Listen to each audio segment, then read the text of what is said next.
Okay, you notice that I'm in a different place than before. That's because I forgot something back here. Also, yes, I have a shiny Metapod.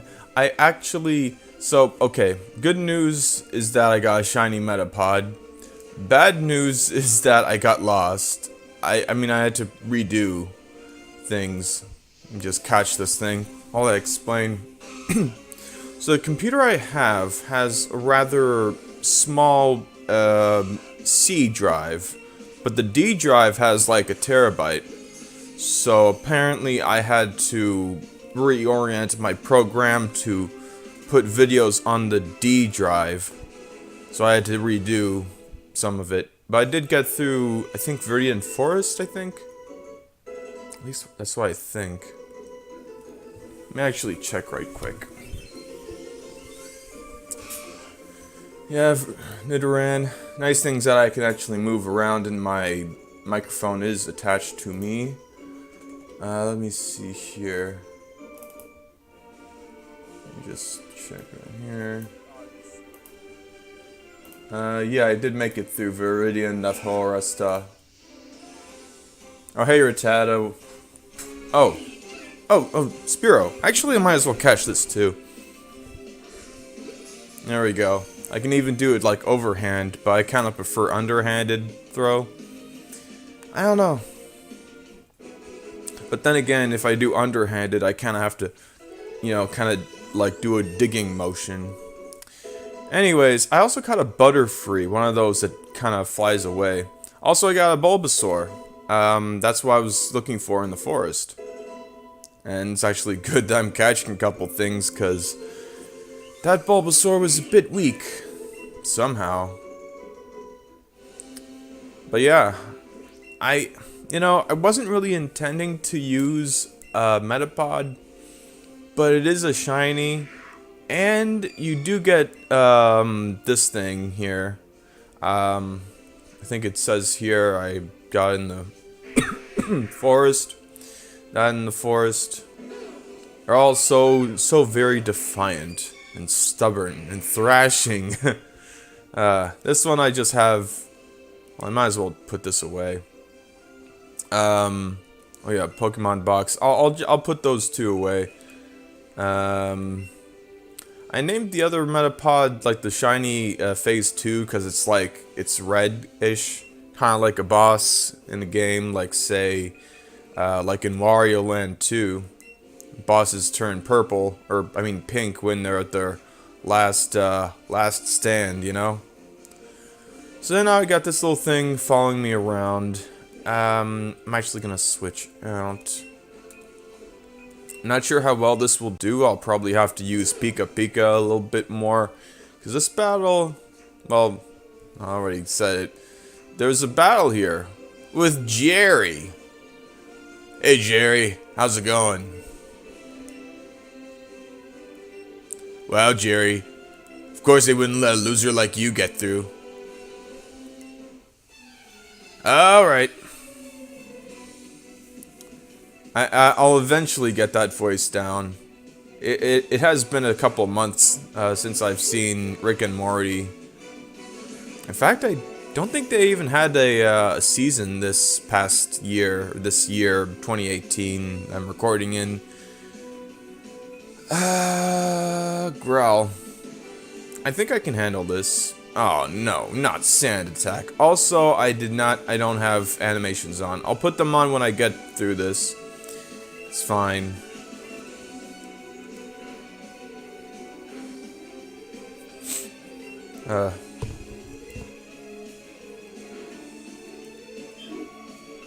Geo. I don't know if I mentioned it, but it's funny how Eevee sounds kind of odd, by the way. I mean, maybe it's an acquired taste, and Eevee is the cutest, if you ask me. But except for maybe Torchic, which is like my second favorite or something. But Eevee just doesn't sound really good. But then again, Pikachu is louder.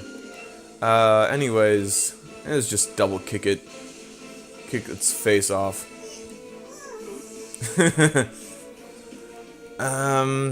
What was I gonna say? Also, Eevee learns double kick, much like Pikachu.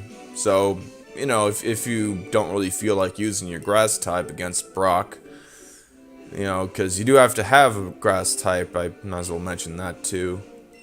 You can just use your starter, your partner, or whatever.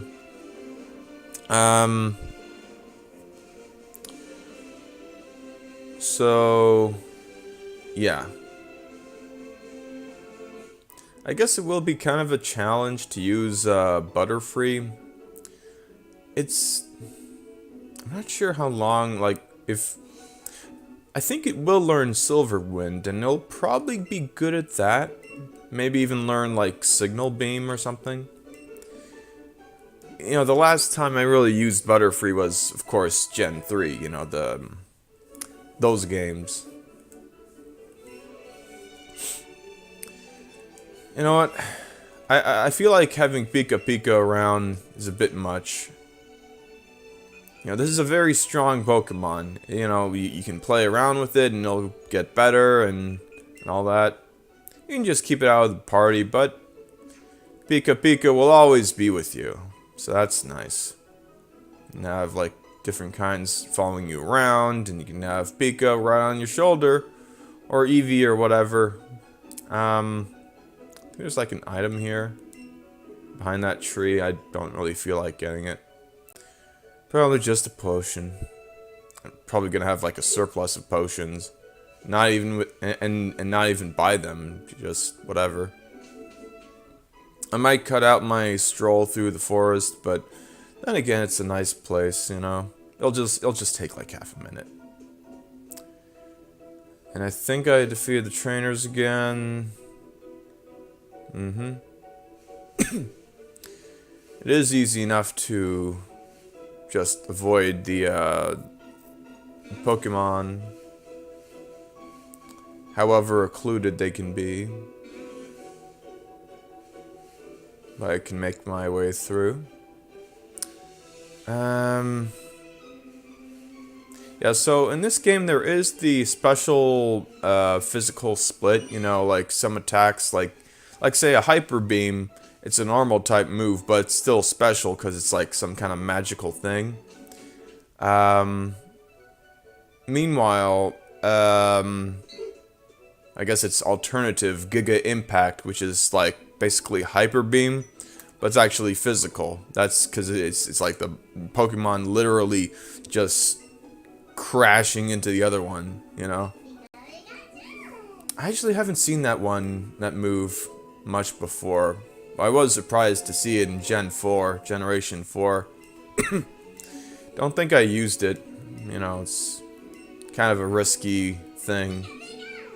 Anyways, Jerry is a nice, friendly guy. He gave me some things. I wasn't really paying attention. Do I have to heal up? No. So here I go with the 2 cocoons and a Bulbasaur. Okay, this is level 5, so it'll take a while to evolve. They get caught on things a lot. This is gonna be tough. Kind of. It's not as tough as it would be in the original games, as you might guess, as it's been before. But you'll notice that these trainers... Well, first of all, there are 2 instead of 1. In the original games, you have to deal with one of them. I think the boy, and he has a Sandshrew. Or no, wait, he starts off with a Diglett, then he has a Sandshrew, which is kind of interesting because the Diglett's pretty easy to deal with. You know, low defense. You can just quick attack it a few times, even with your Pikachu if you leveled it up enough. But the Sandshrew does use Sand Attack. Tough fight. That thing, quite some defense. But instead, somehow there's like every other rock gym. Like, basically, literally every other. Like, all they use are Geodudes. The only different one, you know, like there's Gen 3 and Gen 4. They have them and they're just like this. Oh, there is the one in Kalos in Generation 6. That one, like in Pokemon X and Y, that one I think, I mean, it is the second gym, so there's more variety, I guess, like a Rhyhorn or something. But beyond that, like, the only difference is that, you know, I mean, look, this guy's gonna have a Geodude too, and the only difference, like, with these earlier generations, I guess, is in Pokemon Emerald Generation 3. They added a hiker for a double battle, and I think he has like an Onix or something. I know he doesn't just have Geodudes. Maybe they did add Onix, or maybe he has a. I don't think he would have a Nose Pass. Just, you know, the Nose Pass is like the gym leader's signature Pokemon. Much like the gym leader here has his own, of course. I should not be saving, just in case. Although I should, I will, I guess, I mean, I'm already left. Might as well save.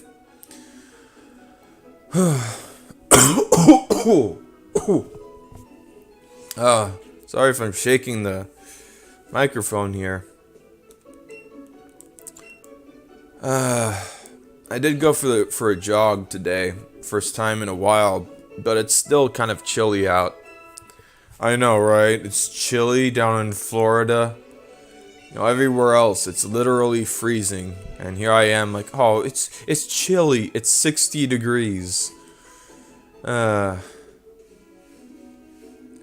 Anyways, and of course I mean like everywhere else, like in the United States, Canada, I guess. I feel like I should save. I might as well. Yeah, I'll save here. Yeah.